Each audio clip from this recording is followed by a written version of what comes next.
such as one titled "The Barbarism of Feminist Scholarship."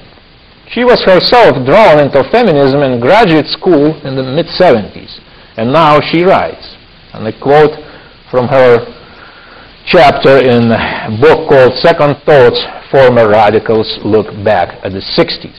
She says, "I enjoyed, reveled in the utterly systematic property feminism takes on when used as a tool of analysis, especially when to the exclusion of all others. Like Marxism, feminism can explain everything from advertising to the oppression of women."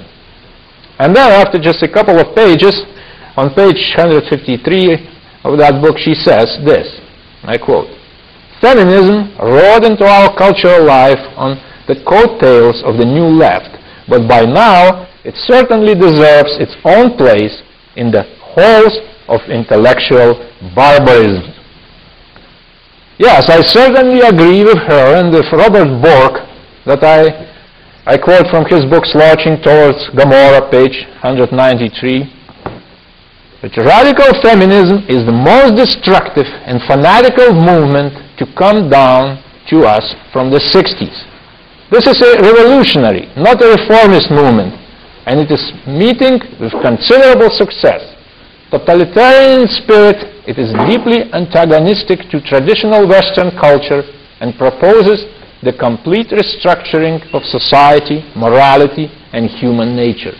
Radical feminism is today's counterpart of 60s radicalism. End of quote. Even the language of the movement mirrors the mood of totalitarianism. The apocalyptic and hate-filled rhetoric of radical feminists expresses their eagerness to inflict harm on society. A radical magazine using the acronym for the National Organization for Women, NOW, declared on its cover, and I quote, "Now is the time to take back control of our lives. Now is the time to make reproductive freedom of women," this is how they write, "of all classes, cultures, ages, and sexual orientations a reality. Now is not a time to assimilate to bureaucratic puppeteers who want to control, degrade, torture, kill, and rape our bodies. Now is the time to drop a boot heel in the groin of patriarchy. Now is the time to fight back. No God, no master, no laws."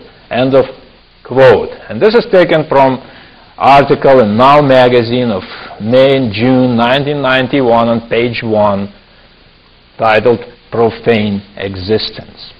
That short paragraph expresses the rage, the nihilism, and the incoherence of feminism today. There is little or nothing at all about contemporary feminism that can legitimately be viewed as promoting gender equality. Now, the quest for equality has been replaced by modern feminists, by neo-Marxist rhetoric of female liberation and empowerment. Basically, feminism today is creating and inflaming a never-ending gender war. That's how it is. The real goal of feminism today is transforming society, whole society, no less. Gloria Steinem sounded a war cry. "We don't just want to destroy capitalism," she said. "We want to tear down the whole fucking patriarchy." End of quote. Therefore, I must stress here that modern feminists are not the heirs of the suffragettes who fought for equal rights such as the right to vote. Modern feminists today are not seeking equal rights for women. No, they want, I emphasize it again, to transform whole society. And that's no conspiracy theory, because they freely admit it, as Steinem did. Given its aspiration to remake society, radical feminism could not be anything but totalitarian in spirit. Quoted earlier, Daphne Petai and Norit Karch note, and I quote them, "Feminism's explicit assault not only on hierarchies generally, but also on the boundaries between the public and private, the emotional and intellectual. Well, my research of modern feminism has led me to these few conclusions. Number one, the basic premise of radical feminism is that being a wife and mother is inherently exploitative of women. This paradigm originated in a Marxist analysis of class relationships in Europe in the mid-1800s. Second, over the past 100 years, and especially last 50 years, many feminist leaders have openly aligned themselves with communist socialist ideology. Here is, by the way, what feminist activist Catherine McKinnon, who is a University of Michigan law professor, says, I quote, "Feminism, socialism, and communism are one of the same, and socialist communist government is the goal of feminism." End of quote. This is taken from her book called Toward a Feminist Theory of the State, published by Harvard University Press in 1989, page 10. Now, third conclusion. Beginning in the 1920s, Marxist thinkers realized that capitalism could never be overthrown by violent means. So they conspired to undermine the values and institutions of Western society to set up what we now call the culture war. Radical feminists today have worked at the vanguard of the culture war. Their range of tactics is astonishing. I mentioned just few, such as discourage women from childbearing and undermine the institution of the family. And now, fourth, both communism and radical feminism operate through deception. While both ideologies claim to be merely working for equality, in fact, they aspire to radically restructure the entire society. So, is radical feminism a socialist communist really front? In a word, yes. The radical feminist worldview, goals, tactics, and rhetoric all can be linked directly to Marxist-Leninist theory. In a 2002 book called Red Feminism, American Communism and the Making of Women Liberation, feminist historian Kate Weigand states, and I quote from page 154 in this book, she says, "Ideas, activists, and traditions that emanated from the communist movement of the 40s and 50s continued to shape the direction of the new women's movement of the 1960s and later." End of quote.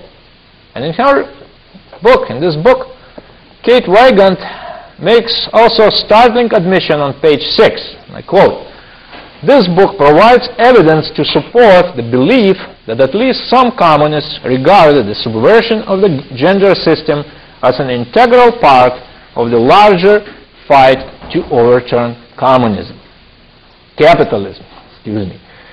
subvert the gender system, emasculate patriarchy, overturn capitalism."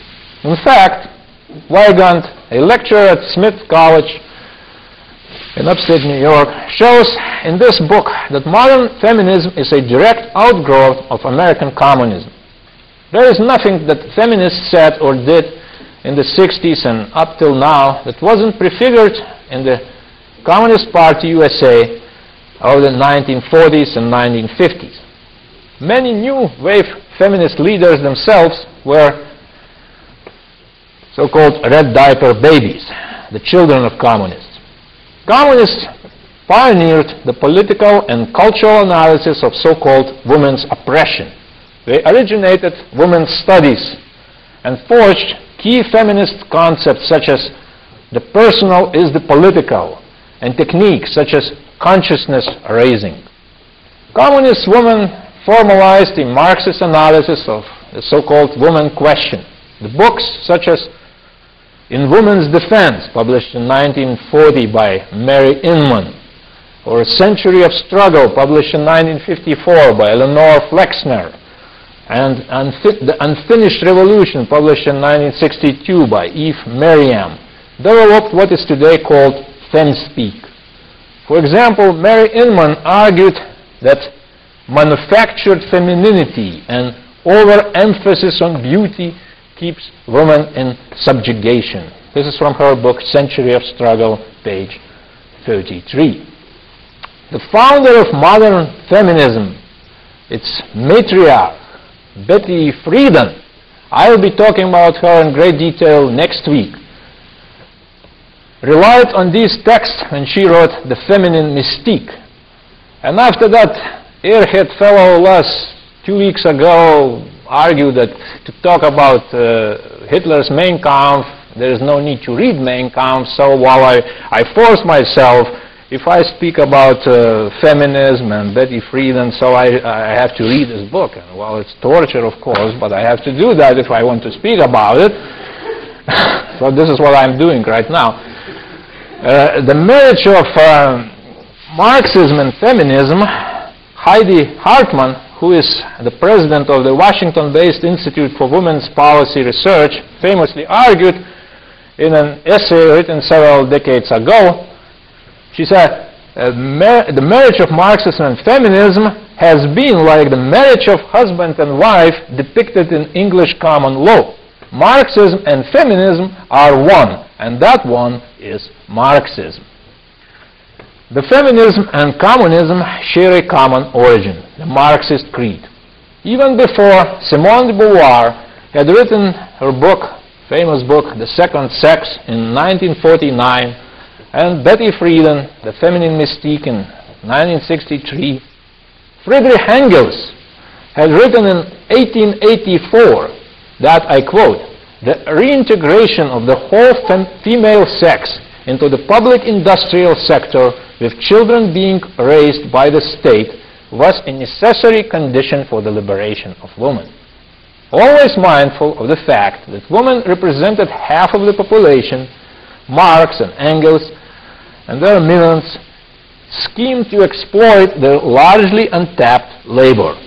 Well, Chairman Mao in China said it best, and I quote him, "Many cooperatives are finding themselves short of labor. It has become necessary to arouse the great mass of women who did not work in the fields before to take their place on the labor front." End of quote. Karl Marx also viewed women as effective agitators to overthrow capitalism. As he admitted in a 1868 letter, I quote, "Major social transformations are impossible without ferment among the women." End of quote. So, woman was the key. The appeal had to be made first to her. The fathers of Marxism, Karl Marx and Friedrich Engels, understood this and saw in woman the means by which the struggle for the destruction of the society, traditional society, would be won. Engels identified the family as the basic unit of capitalist society and of female oppression. He said, I quote, "The modern individual family is founded on the open or concealed domestic slavery of the wife." End of quote. In his 1884 book, The Origin of the Family, Engels elaborated on the theme of patriarchal oppression. I quote, "The man took command in the home also. The woman was degraded and reduced to servitude. She became the slave of his lust and a mere instrument for the production